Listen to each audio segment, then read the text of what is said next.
الحمد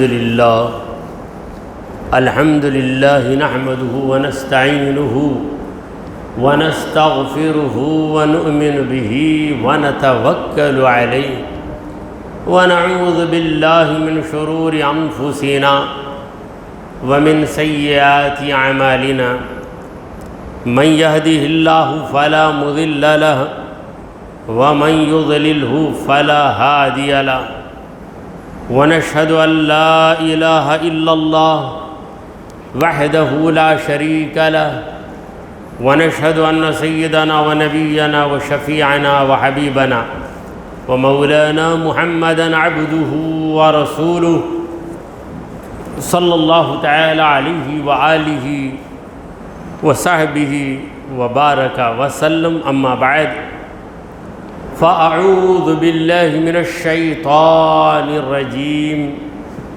بسم الله الرحمن الرحيم.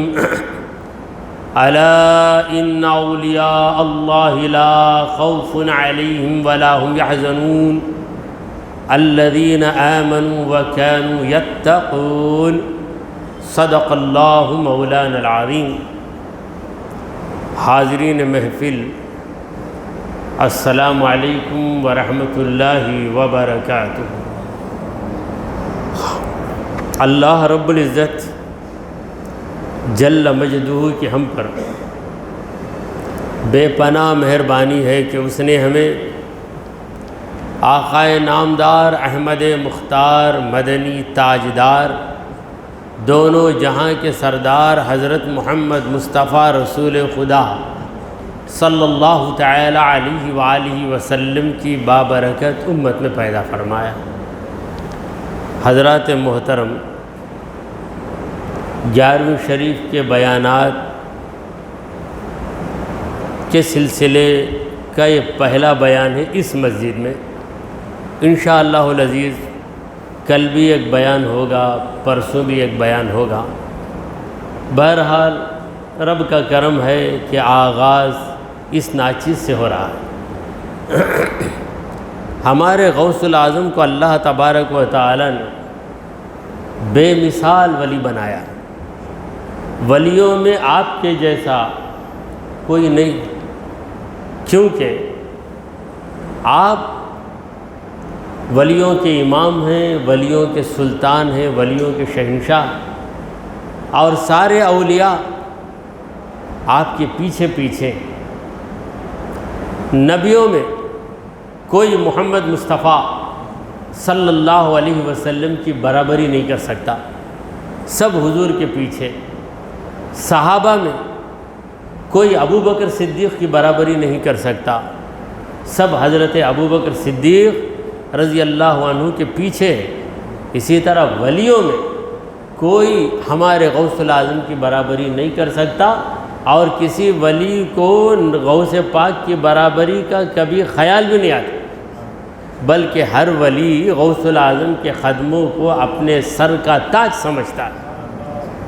ہمارے غوث العظم دستگیر جیلانی قدس سرہ النورانی نے یہ اعلان کیا: قدمی حاضی علی رقبتی کل ولی للہ.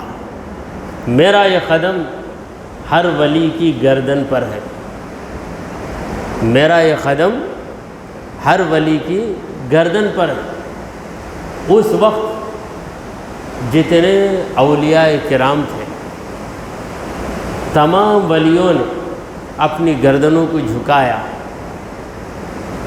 اور غوث العظم کے قدم کو اپنی گردن پہ رکھنا پسند کیا.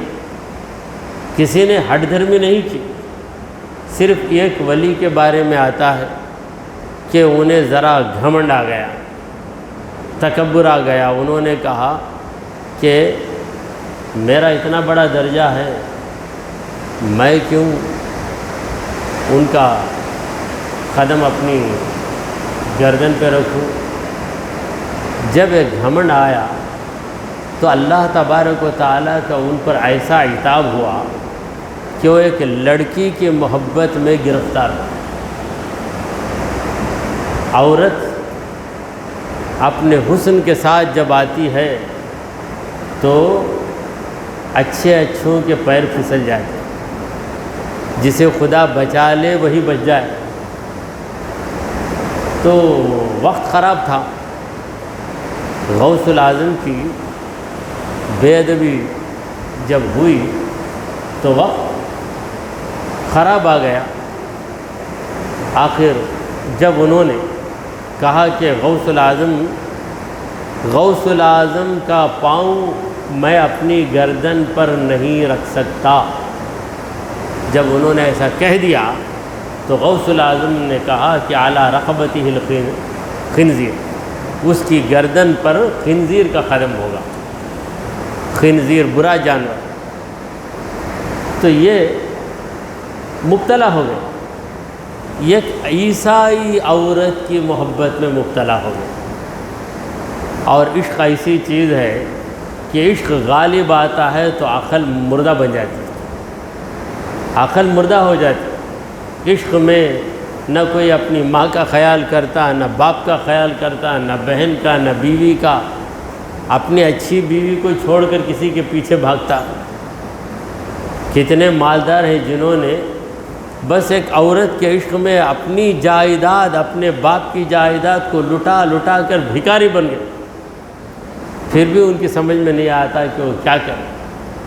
تو عشق مجازی، عورت کا عشق بڑی خطرناک چیز ہے، بڑی بدترین چیز ہے۔ اسی لیے نبی کریم صلی اللہ تعالی علیہ وآلہ وسلم نے کہا کہ جب تمہیں کسی وجہ سے دوسری عورت کا خیال آ جائے تو اپنی بیوی کے پاس آ جاؤ، کیونکہ جو چیز اس کے پاس ہے وہی تم کو زیادہ بھوک لگی، کھانا کسی کا سامنے رکھا ہوا ہے، دوسرے کا کھانا سامنے ہے، تمہیں بھوک لگی، تم شریف آدمی ہو تو کریں گے کیا؟ فوراً اپنے گھر میں آ کر کھائیں گے، سوچیں گے کہ میرے گھر میں کھانا ہے تو کیوں میں چوری کروں، چرا کے وہ کھانا کیوں کھاؤں، یہ سوچیں گے۔ اسی طرح شریف انسان کو اگر کوئی عورت پسند بھی آ جائے تو فوراً نظر پھیر کے کہتا ہے کہ مجھے تو بیوی ہے، میں کیا بیوی کے بغیر ہوں؟ مجھے خود بیوی ہے، اس کے پاس جو کرشمہ ہے وہ کرشمہ میری بیوی کے پاس بھی ہے، اس کے پاس میری جو ضرورت ہے وہ ضرورت میری بیوی کے پاس پوری ہو سکتی ہے، میری بیوی کے ساتھ میں ضرورت پوری کروں گا تو دنیا میں بھی عزت، آخرت میں بھی عزت، لوگوں میں بھی عزت، رب کے پاس بھی عزت۔ تو بہرحال یہ ساری باتیں ہیں، مگر وہ گرفتار ہو گئے عیسائی عورت کے عشق میں، اس کے پیچھے چلے۔ اس نے کہا کہ میرے ساتھ رہنا ہے، میرے پاس آنا ہے تو تمہیں شراب پینا پڑے گا۔ سوچا ایک بار پی لینے میں کیا ہے، پھر توبہ کر لیں۔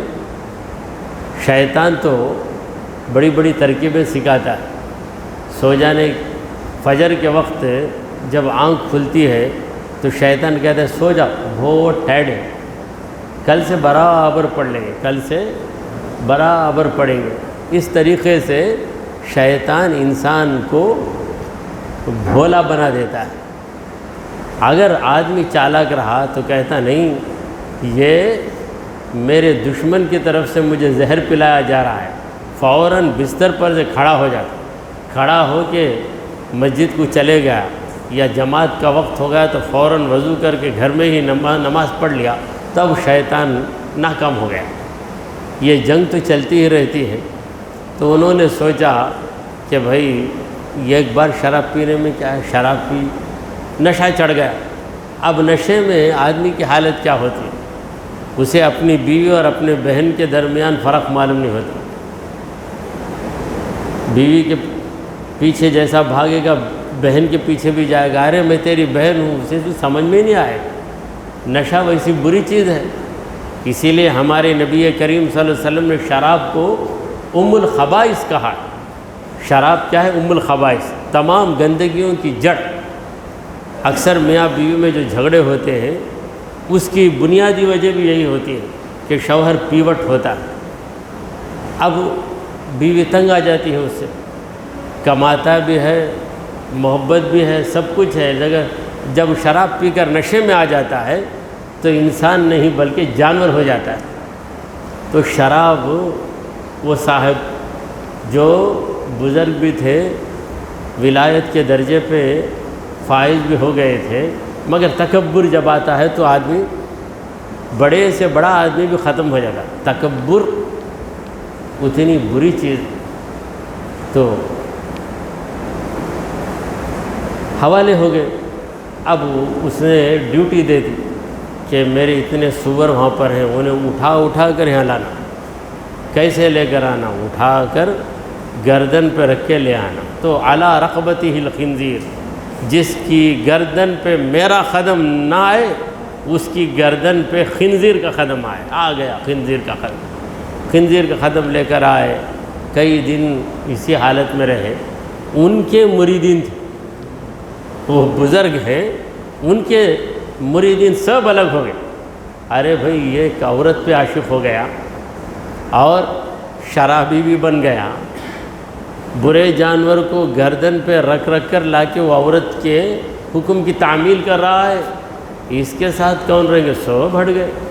مگر دو مریدین تھے، دو مرید جو شیخ کی صفت سے نہیں، شیخ کی ذات سے پیار کرتے. انہوں نے کہا کہ نہیں، انہوں نے ہمیں صحیح راستہ بتایا، ان کی وجہ سے ہم آج اتنے بڑے رتبے میں ہیں، ان کی نسبت سے ہم سب کچھ بن گئے. ہم کیا تھے؟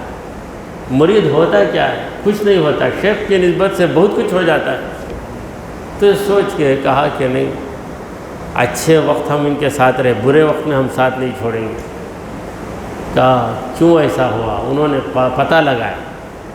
دیگر بزرگوں کے پاس جا کے پوچھنے لگے ہمارے شیخ کو کیا ہو گیا، کیوں ایسا ہو گیا؟ تو بتایا گیا کہ تمہارے شیخ نے غوث الاعظم کی بے ادبی کی. اس بے ادبی کی مار ان پر ایسے پڑی کہ آج وہ اتنی بری حالت میں آ گئے. اب یہ دونوں مرید حضرت غوث الاعظم کے پاس چلے گئے. غوث الاعظم کے پاس جا کر کہنے لگے کہ حضرت آپ بڑے حضرت ہیں، آپ پیرانے پیر ہیں، ہمارے حضرت پہ رحم کرو. کیا ہو گیا؟ ہم ان کے دو مرید ہیں، مرید بن گئے، پیر کا دامن کبھی نہیں چھوڑتے. اب ان کی حالت ایسی ہے کہ وہ عیسائی عورت کے عشق میں مبتلا ہو کر شراب بھی پی رہے ہیں اور خنزیر کو، برے جانور کو اپنی گردن پہ رکھ کے لے آ رہے ہیں. تو غوث الاعظم دستگیر جیلانی رضی اللہ تعالیٰ مہربان. اولیاء کرام کبھی اپنے دشمن سے انتقام نہیں لیتے، ان کے لیے خدا انتقام لیتا ہے. تو غوث الاعظم نے جب مریدوں کی وفاداری کو دیکھا تو کہا کہ تمہاری وفاداری کی وجہ سے، تمہاری وفاداری کی وجہ سے تمہارے شیخ اب سنبھل جائیں. اللہ سے دعا مانگنے لگے، اے پروردگار اس بندے کے گناہ کو معاف کر دے، اس کے لیے توفیق کا دروازہ کھول، ہدایت کا دروازہ کھول. تو یہاں دعا ہوئی غوث پاک کی، وہاں ان کی عقل ٹھکانے لگی. اچانک خیال آیا کہ میں کہاں ہوں، میں کیا کر رہا ہوں. عیسائی عورت کی اصلی شکل سامنے آئی. ارے اس خبیث عورت کے لیے، اس ناپاک عورت کے لیے میں اتنا کھو دیا. ہوش آیا. پھر الہام ہوا کہ تو نے ولیوں کے سردار کی بے ادبی کی ہے. ارے تجھے کیا عار ہے، کون سا عیب ہے غوث الاعظم کا قدم اپنی گردن پہ لینے میں؟ کیا خرابی ہے تجھے؟ وہ تو فرزند حسن ہے، فرزند حسین ہے، آل رسول ہیں، بڑے بڑے ولیوں نے ان کی تعظیم کی ہے. اب تجھے کیا عار ہے؟ بعض لوگوں کا ایسا ہی عار ہو جاتا ہے. ایک معمولی درجے کا انسان عالم بن جاتا، سب اس کی قدر کرتے، بھائی میرے سامنے کا بچہ بھائیوں نے، میرے سامنے کا بچہ ہے. بھائی تمہارے سامنے کا بچہ، اب دین میں تم بچے بن گئے اس کے سامنے، تم بچے بن گئے. اب بھی میرے سامنے کا بچہ، میرے سامنے کا بچہ بولتے ہی رہیں گے تو آگے بڑھ ہی نہیں سکتے. کسی کو اللہ درجہ دے دیا تو اس کی قدر کرو. تو پھر انہیں ہوش آیا، پریشان ہو کر ادھر سے نکلے تو یہ 2 مرید تو ان کے پیچھے ہی تھے. جب آئے تو مریدوں کو دیکھا. مریدوں نے کہا کہ حضرت کیا حالت ہو گئی؟ کہا نہیں، میں مجرم ہوں، میں نے بہت برا کام کر دیا، اللہ کے ولی کی بے ادبی میں نے کی ہے. تو 2 مریدوں نے کہا کہ ہم جو ہے آپ کی حالت کو دیکھتے رہے، غوث پاک کے پاس جا کر ہم فریاد کر کے آئے، ان کی دعا کی وجہ سے ہی آپ سنبھلے، آپ کو عقل آ گئی.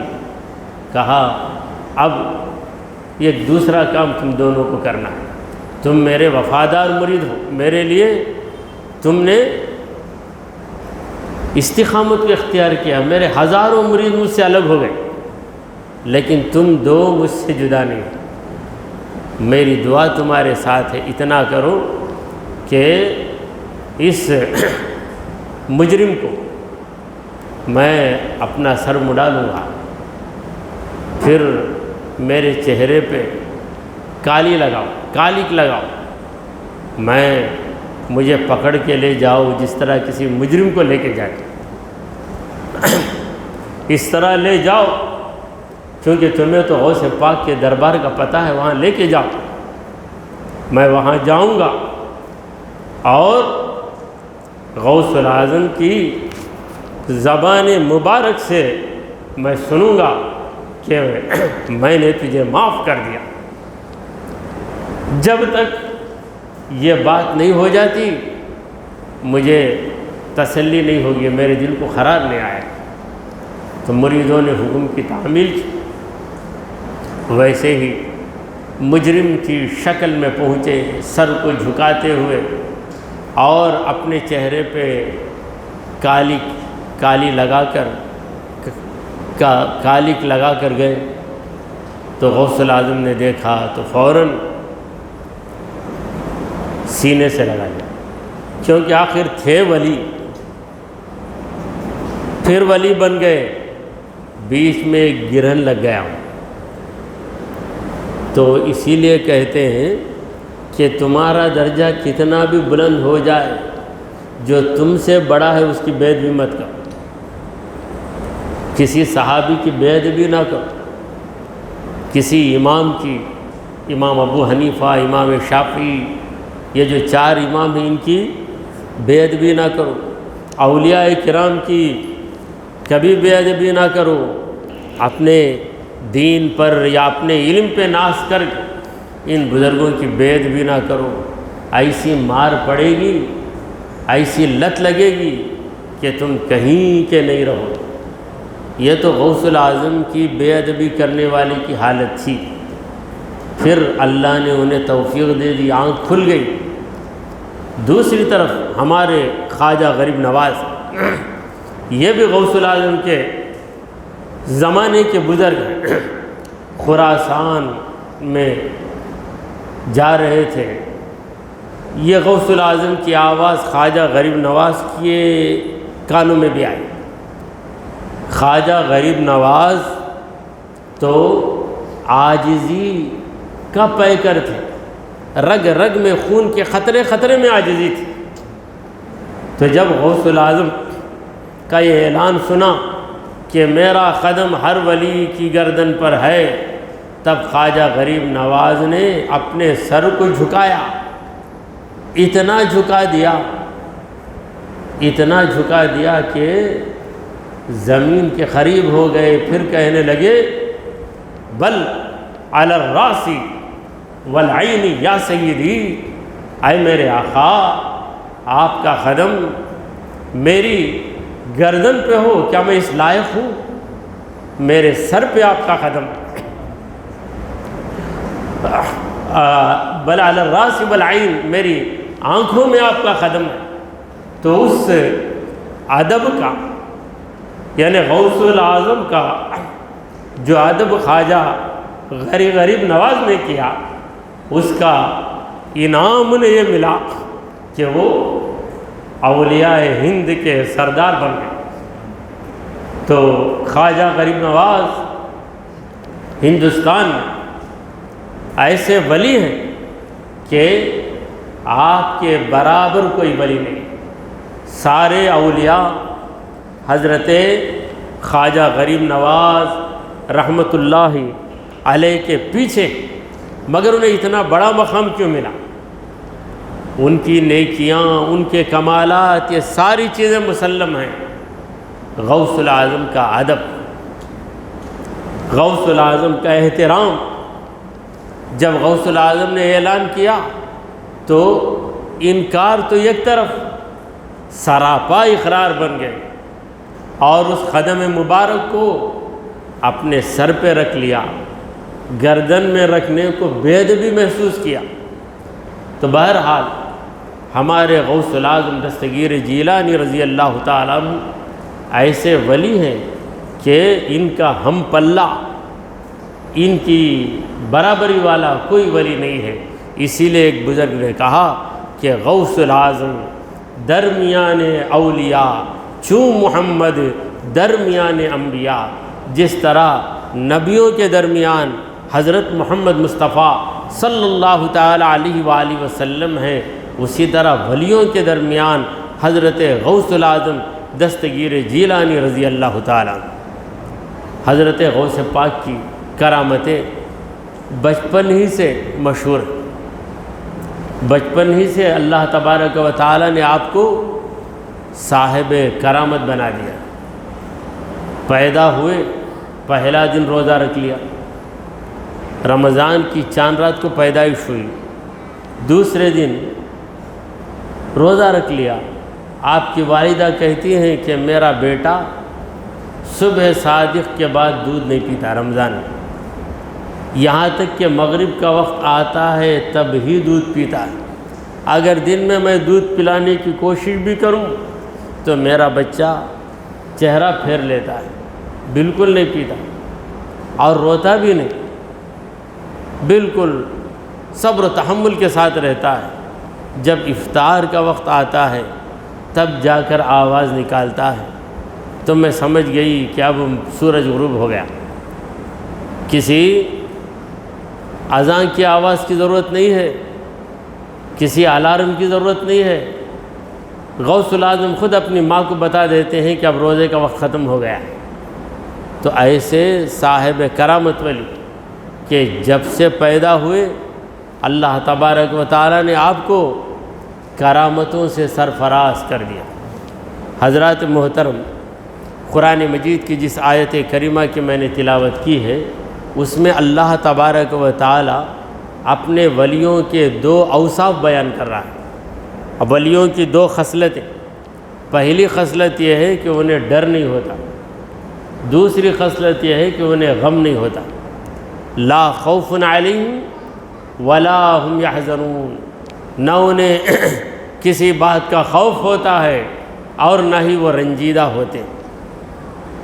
یہ چیز ہمارے غوث پاک کی زندگی میں بالکل نمایاں تھی۔ ایک مرتبہ کا واقعہ ہے کہ بادشاہ، اس زمانے میں جو بادشاہ تھا خلیفہ، اس کے دل میں آرزو تھی کہ غوث الاعظم کو کوئی چیز تحفے میں دے دو۔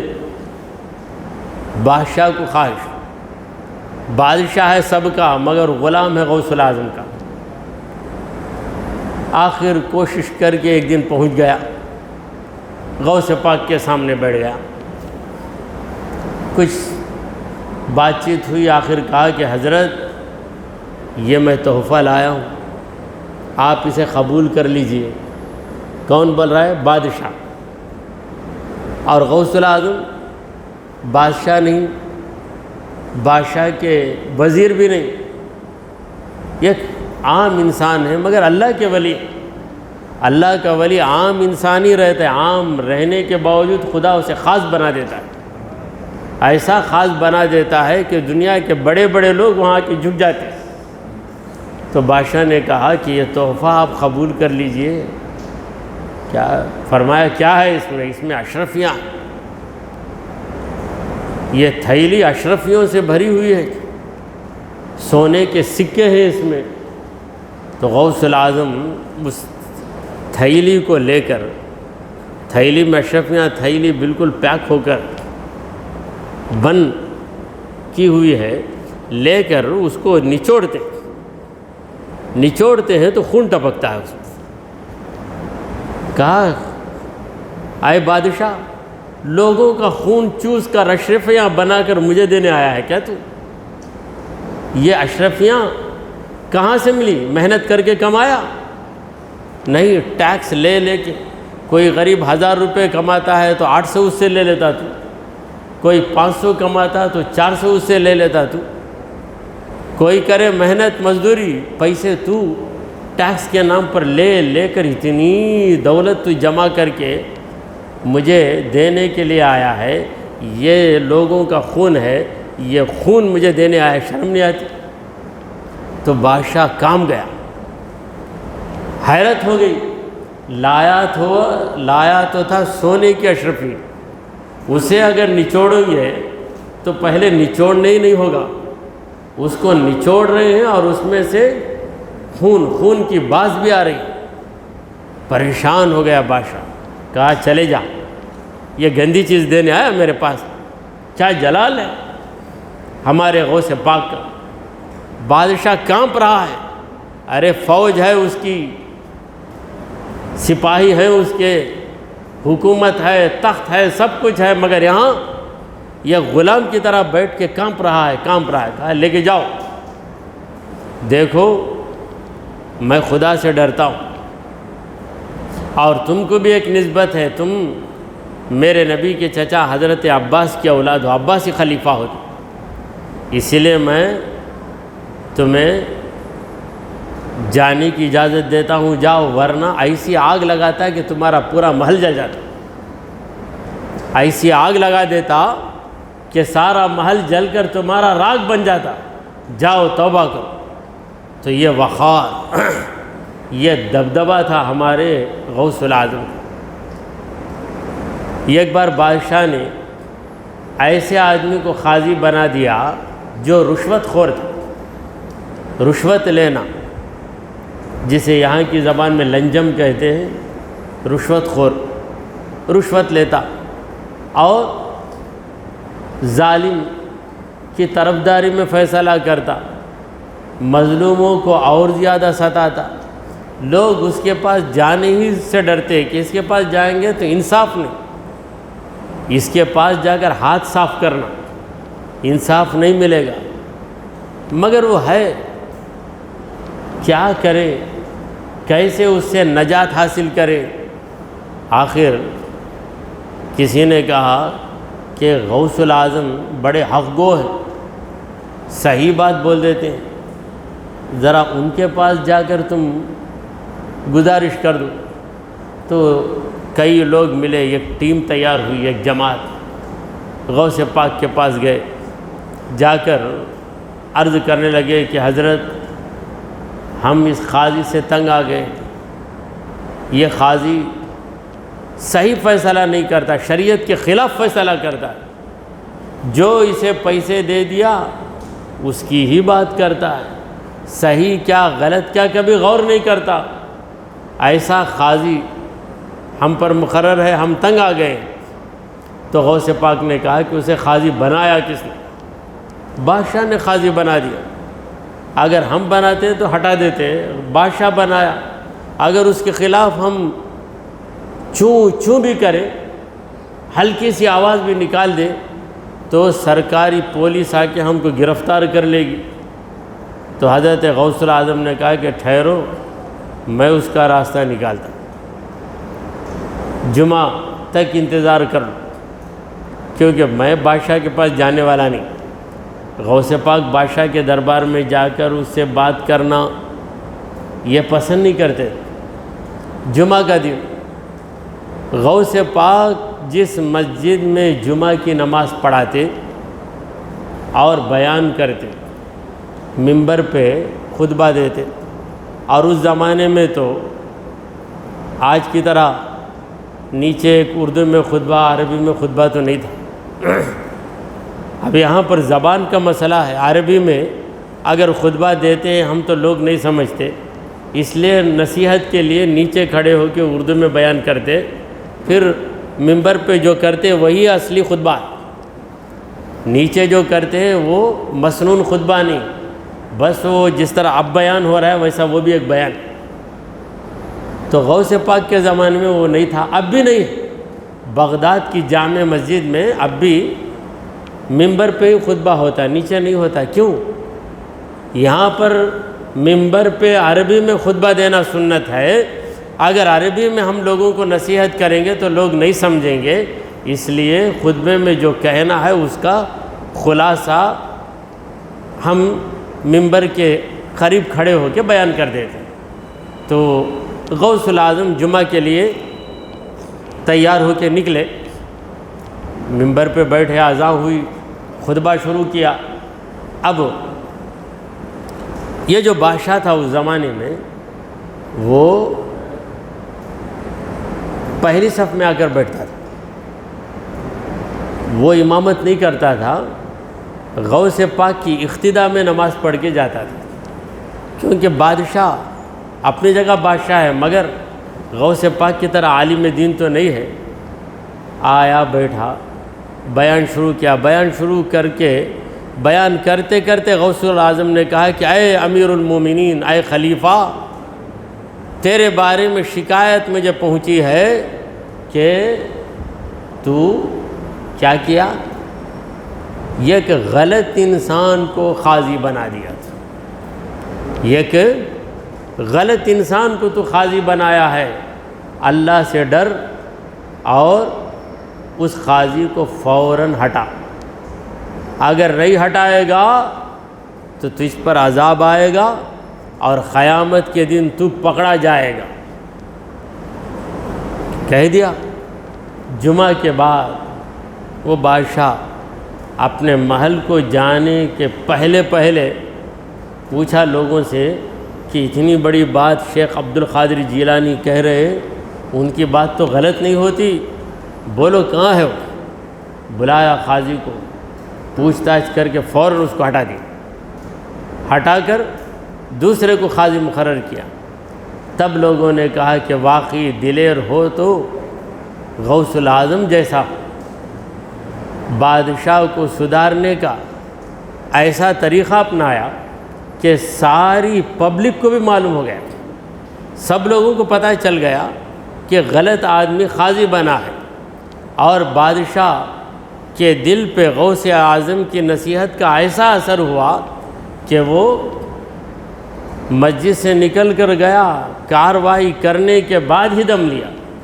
تو ایسے کئی واقعات ہیں جن سے پتہ چلتا ہے کہ ہمارے غوث العظم دستگیر جیلانی رضی اللہ تعالیٰ عنہ یہ ایک بے خوف زندگی گزارتے، جس کے دل میں خدا کا خوف ہوتا ہے وہ انسان سے کیوں ڈرتا ہے؟ معمولی تقوی کسی کو حاصل ہو گیا تو وہ بھی ڈرے بغیر لوگوں سے بات کرتا ہے، ہاں لوگوں کا لحاظ رکھتا ہے، لوگوں کی عزتوں کا خیال رکھتا ہے۔ ڈرے بغیر کا مطلب یہ نہیں کہ کسی کی بے عزتی کر دو تم، یہ تو فساد کرنا ہے، یہ نصیحت کرنا نہیں۔ تو بغیر ڈرے کا مطلب خصوصاً بادشاہ جو امیر جن سے لوگ بات کرنے سے گھبراتے ہیں وہاں جا کر صحیح بات کر دینا، اس کو نبی کریم صلی اللہ علیہ وسلم جہاد کہتے ہیں۔ حضور اکرم صلی اللہ علیہ وسلم نے فرمایا کہ اکبر جہاد کلمۃ حق عند السلطان الجائر، بہت بڑا جہاد یہ ہے کہ ظالم بادشاہ کے سامنے کھڑے ہو کر صحیح بات کرو۔ انصاف والے بادشاہ کے سامنے صحیح بات کرنا آسان ہے، بھائی انصاف والا ہے میری بات سنے گا تو کر دیں گے۔ اگر بادشاہ ظالم ہے، کسی کی بات مانتا نہیں، اپنی ہی منمانی کرتا ہے، ویسے بادشاہ کے سامنے کھڑے ہو کر صحیح بات کرنا یہ اللہ والوں کا کام، ہر ایک کو یہ طاقت نہیں۔ امام اعظم ابو حنیفہ رحمۃ اللہ علیہ کے زمانے میں ایک بادشاہ تھا منصور اس کا نام تھا. تو منصور نے امام ابو حنیفہ کو بلایا اور کہا کہ اے ابو حنیفہ مجھے پتہ ہے کہ تم سب سے بڑے عالم ہو، اس لیے میں تمہیں قاضی مقرر کرتا ہوں. تو امام ابو حنیفہ نے کہا کہ میں قاضی بننے کے قابل نہیں ہوں، میں قاضی بننے کے قابل نہیں ہوں. امام ابو حنیفہ کا مقصد یہ تھا کہ اگر میں قاضی بن جاؤں گا تو میری ذمہ داریاں بڑھ جائیں گی، اور دین کا علم جو میں ہزاروں لوگوں کو دے رہا ہوں، ہزاروں شاگرد ہیں حضرت امام ابو حنیفہ کے، ان کو میں کیسے سبق پڑھا سکوں گا اگر اس ذمہ داری میں پھنس گیا تو. اس لیے کہا کہ میں قابل نہیں، یعنی میری مصروفیات، میری ذمہ داریوں کی وجہ سے میں جو لوگوں کو دین سکھا رہا ہوں، میرے کئی شاگرد آتے ہیں، پڑھتے ہیں، جاتے ہیں، اس وجہ سے میں اس وقت اب قابل نہیں ہوں. یہ ان کا مقصد تھا، مگر اپنے مقصد کو پردے میں رکھ کر کہا کہ میں اس کا اہل نہیں ہوں، میں قاضی بننے کے لائق نہیں ہوں. تو منصور نے کہا کہ جھوٹ بول رہے ہو. کہا جب میں جھوٹ بول رہا ہوں، جھوٹا ہوں، تو جھوٹے کو تم قاضی کیسے بناتے؟ نہیں تو سچ بول رہا ہے، سچ بول رہا ہوں تو مان لو میری بات. تب پریشان ہو گیا کہ ایسی بات کروں تو ویسا بولتا تو. دونوں ایک عمر کے ہی تھے. کہا دیکھو ضد مت کرو، بن جاؤ قاضی. تو آپ نے کہا میں تو کہہ رہا ہوں کہ میں اس کے لائق ہی نہیں ہوں. تو جھوٹا ہے، میں جھوٹا ہوں. جھوٹے آدمی کو قاضی بنا سکتے کیا؟ سچا ہے، سچا ہے تو میری بات کو مان لو. تو آخر چھوڑ دیا، جاؤ کیا کریں گے تم کو. تو اس طریقے سے ہوتے ہیں اللہ کے اولیاء جو کسی سے ڈرتے نہیں. حضرت امام ابو حنیفہ رحمۃ اللہ علیہ کا مزار بھی بغداد میں ہے، غوث الاعظم کا مزار بھی بغداد میں ہے، امام غزالی کا مزار بھی بغداد میں ہے، جنید بغدادی کا مزار بھی بغداد میں ہے، بہلول دانا کا مزار بھی بغداد میں ہے. یعنی بڑی بڑی اور عظیم ہستیوں کے مزارات ہیں بغداد میں. اسی لیے بغداد کو مدینۃ الاولیاء کہتے ہیں، یعنی اولیاء کا شہر، اولیاء کی بستی ہے. تو ان تمام مزارات میں مرکزی حیثیت جس مزار کو حاصل ہے وہ غوث الاعظم کا مزار ہے. غوث الاعظم کا مزار ہے، وہاں پر لوگ غوث الاعظم کے مزار کے بارے میں کہتے ہیں آستانہ. آستانہ کسی بھی ٹیکسی ڈرائیور کو آپ بولو بیٹھ کے کہ آستانے کو جانا ہے تو سیدھے لا کے غوث پاک کے مزار پہ چھوڑ دیں گے. آپ اتنا کہنا کہ آستانے کو مجھے جانا ہے، آسانی سے لا کے چھوڑ دیں گے. تو حاضرین محترم، ہمارے غوث پاک رضی اللہ تعالیٰ عنہ اتنے حق گو تھے، نڈر تھے، اور جہاں تک آپ کی اولاد ہے اللہ تبارک و تعالیٰ نے آپ کو 40 فرزندوں سے نوازا ہے. اور یہ کہ ایک فرزند بھی آپ کا مبلغ، دین کی اشاعت کرنے والا، دین کو پھیلانے والا. اسی لیے ہم سنتے ہیں کہ یہاں غوث پاک کا بیٹا آیا، غوث پاک کا پوتا آیا، پڑ پوتا آیا. یعنی وہ دور دور مقامات پہ جا کر دین کو انہوں نے قائم کیا ہے. ساری دنیا میں ہے قادری سلسلہ. سلسلہ قادریہ کہاں ہے؟ پورے انڈیا میں ہے، پاکستان میں ہے. قادری قادری کتنے عالموں کے نام کے ساتھ قادری قادری لکھ کر ہے. اور بعض لوگ قادری ہیں، قادری نہیں لگاتے مگر ہیں ہی قادری. غوث الاعظم سے نسبت ہے تو قادری ہے. تو ساری دنیا میں ہے قادری سلسلہ، سب کے ہیں رہنما میرے غوث الورا. سامعین کرام، حضرت غوث الاعظم دستگیر جیلانی رضی اللہ تعالیٰ عنہ جب بیان کرتے ہیں تو آپ کے بیان میں ہزاروں کی تعداد میں لوگ جمع ہوتے تھے. پروردگار جمع کر دیتا تھا، اور آپ کے بیان میں وہ لطف، وہ مزہ کہ شریر سے شریر انسان بھی سنبھل کر متقی اور پرہیزگار بن جاتا تھا. ہزاروں کا مجمع تھا، مگر لاؤڈ اسپیکر کا زمانہ نہیں تھا.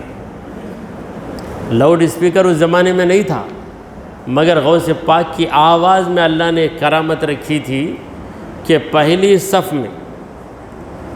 صف میں آپ کی آواز جتنی صفائی کے ساتھ لوگ سنتے تھے، دور بیٹھا ہوا آدمی بھی غوث العظم کی آواز کو اتنی صفائی کے ساتھ سن لیتا تھا۔ یہ آواز کی کرامت ہے۔ اگر دور کا آدمی آواز کو نارمل طریقے سے سنے تو پھر پہلی صف میں بیٹھنے والوں کو پریشان ہو جانا چاہیے۔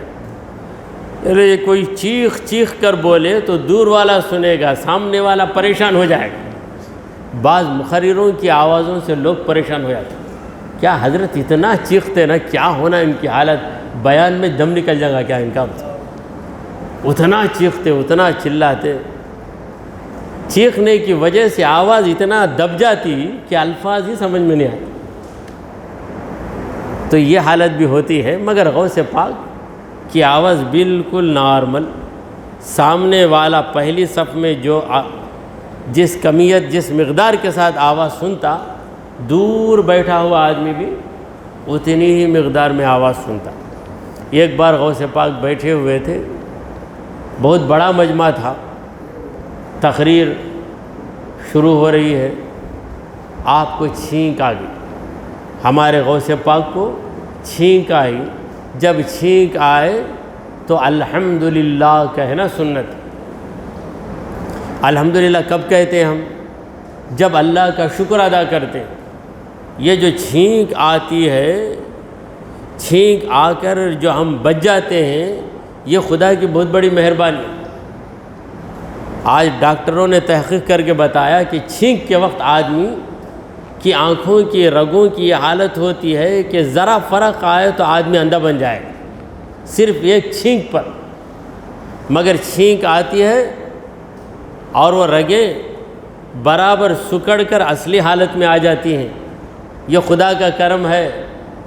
اسی لیے حضور نے کہا کہ اے بندے، جب چھینک آئے تو خدا کا شکر کر، اگر اس کا کرم نہ ہوتا تو تیری آنکھ چلے جاتی، آنکھ ختم ہو جاتی۔ آج سائنس تحقیق کر کے جو چیز بتا رہی ہے، ہمارے نبی کریم صلی اللہ علیہ وسلم 1000 برس پہلے، 1400 برس سے پہلے ہی یہ بتا چکے ہیں کہ چھینک معمولی چیز نہیں، اس سے اندر کی غلاظت نکل جاتی ہے اور آنکھوں پہ ایسا بوجھ پڑتا ہے۔ کسی سے کہو کہ آنکھ کھلی رکھ کر چھینک با، بولے گا کر سکتا ہے کیا؟ آنکھ بند نہیں کرنا، آنکھ بند کیے بغیر چھینکنا کر سکتا نہیں، آنکھ بند ہو جاتی، چھینک نکلتی، تو اس وقت رگ مر کر زندہ ہو جاتی ہے، آنکھ کی رگیں مر کر پھر زندہ ہوتی ہیں، تو یہ حالت ہوتی ہے۔ تو حضور اکرم صلی اللہ علیہ وسلم کے حکم کے مطابق حضرت غوث العظم نے الحمدللہ کہا۔ جب چھینکنے والا الحمدللہ کہے تو جو لوگ وہاں پہ موجود ہوتے ہیں، الحمدللہ سنتے ہیں، ان کے لیے ضروری ہے کہ وہ کہیں یرحمک اللہ، یرحمکم اللہ، اللہ تم پہ رحم کرے، اللہ تم پہ رحم کرے۔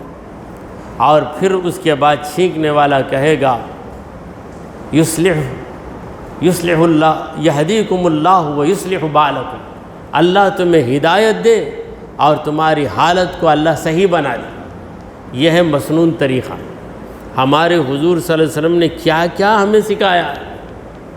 چھینکنے والے کو احساس دلایا کہ تو بڑی مصیبت میں گھس کے نکل گیا، لہٰذا الحمدللہ بول، اور سامنے والے کو حکم ہے کہ دعا کرو، یرحمکم اللہ، اللہ تم پہ رحم کرے، ایسی دعا کرو چھینکنے والے کے حق میں۔ پھر چھینکنے والے کو حکم دیا کہ وہ تیرے لیے دعا کیا، تو اس کو دعا سے محروم نہ رکھ، تو بھی اس کے حق میں دعا کر کے یہدیکم اللہ ویصلح بالکم، اللہ تمہیں ہدایت دے، اللہ تمہاری حالت درست کر دے۔ تو یہ باتیں ضمن میں آ گئیں، چھینک کی بات آئی تو چھینک سے تعلق رکھنے والی ساری باتیں آ گئیں۔ تو غوث العظم نے جب الحمدللہ کہا تو ہزاروں لوگوں نے مل کر یرحمکم اللہ کہا، تو یہ فضا میں ایک بڑی آواز گونجنے لگی۔ تو غوث العظم کا بیان جس میدان میں ہو رہا تھا، اس کے قریب بادشاہ کی حویلی، بادشاہ کا بہت بڑا بنگلہ، تو حویلی میں سطح کے اوپر یعنی فرسٹ فلور فرسٹ فلور پر سطح پر بادشاہ اور اس کی بیوی دونوں کھڑے ہوئے، ٹھنڈی ٹھنڈی ہوا رات کی، اور غوث الاعظم کا مجمع بھی نظر آتا ہے، وہیں کھڑے کھڑے غوث الاعظم کا بیان بھی سن لیں گے۔ بیان سننا بھی پسند، محفل میں آنا بھی گوارا نہیں۔ بہت سے لوگ ایسے ہیں بولتے ہیں کہ باہر کا مائک ڈال دو، بیان سننا ہے۔ بھائی بیان سننا مسجد میں بیٹھ کر سنو، مسجد میں آنے شرم آتی ہوں، مسجد میں آنا پسند نہیں، مگر بیان سننے کی بھی خواہش۔ تو بادشاہ کو بیان سننے کی خواہش، مگر محفل میں آیا تو عام لوگوں کی طرح بیٹھنا پڑے گا نا، ذرا خاص آدمی ہے وہ، اس لیے وہیں کھڑا ہو کے سن رہا ہے، بیوی بھی ساتھ۔ جب یہ آواز آئی یرحمکم اللہ، ہزاروں لوگوں کی آواز، تو بیوی نے شوہر سے کہا، بادشاہ کی بیوی بادشاہ سے بول رہی ہے، بادشاہ سلامت، اگر آپ غصہ نہیں کریں گے تو میں ایک بات بتاؤں، میرے دل میں بات کھٹک رہی ہے، میں بتا رہی ہوں، مگر آپ ناراض نہیں ہونا۔ بادشاہ بھی خوش تھا، ہوا ٹھنڈی، بادشاہ بھی ٹھنڈا تھا۔ کہا بولو کیا ہے؟ کہنے لگی آپ بادشاہ ہیں میں مانتی ہوں، مگر اصلی بادشاہ آپ نہیں، شیخ عبد القادر جیلانی اصلی بادشاہ ہیں۔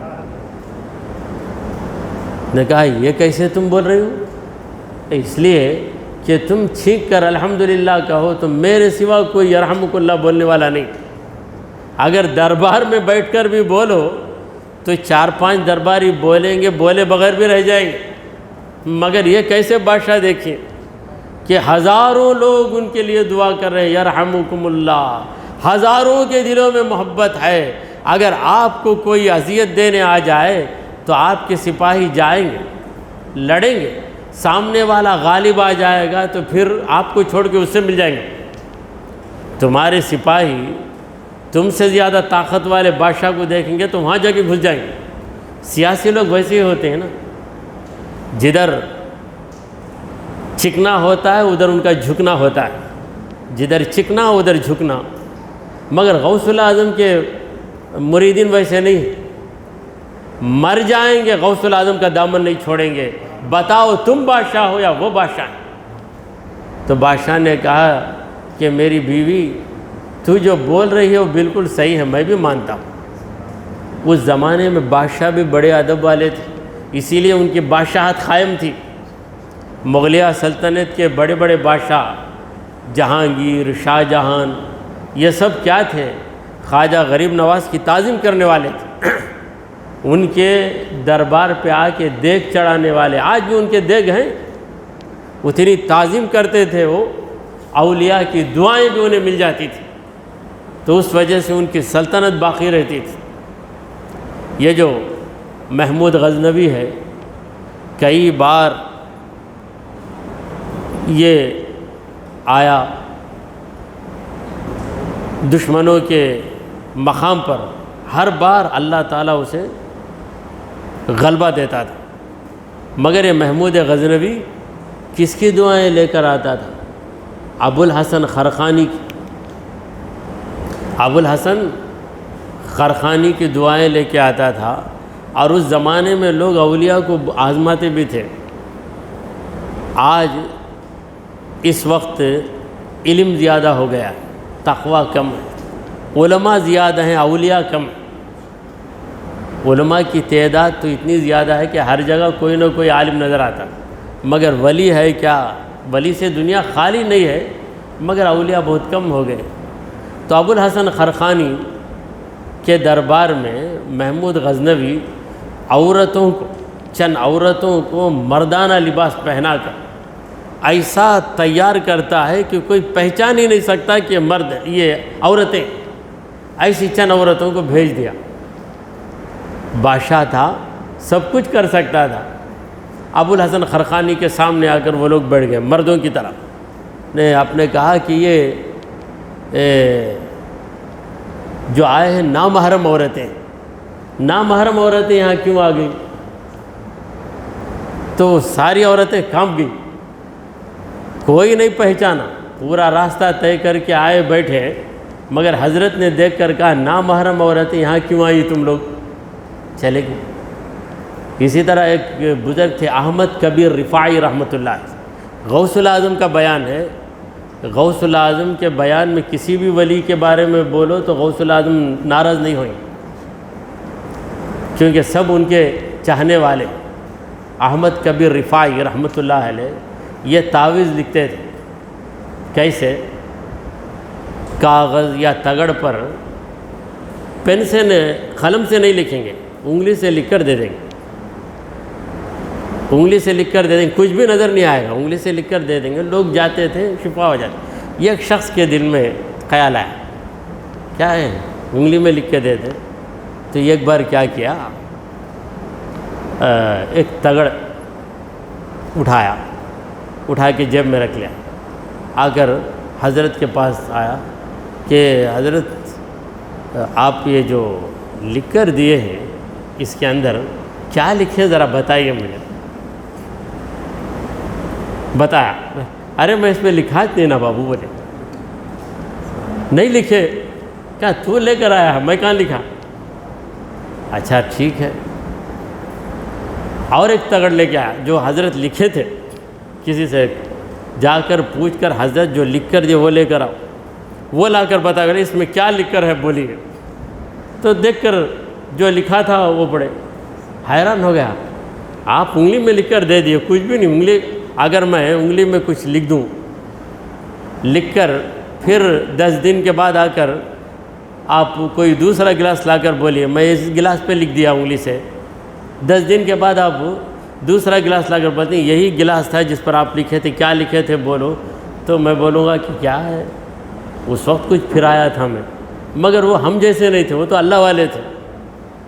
تو خالی تعویذ لا کے دیا تو بولے کہ اس میں کچھ بھی نہیں لکھا ہوں، سمجھ گیا ہاں میں لے کر آیا۔ پھر دوسرا تعویذ دکھاتے اس میں یہ لکھا ہوا ہے، پڑھ کر بولے، تب حیران ہو گئے۔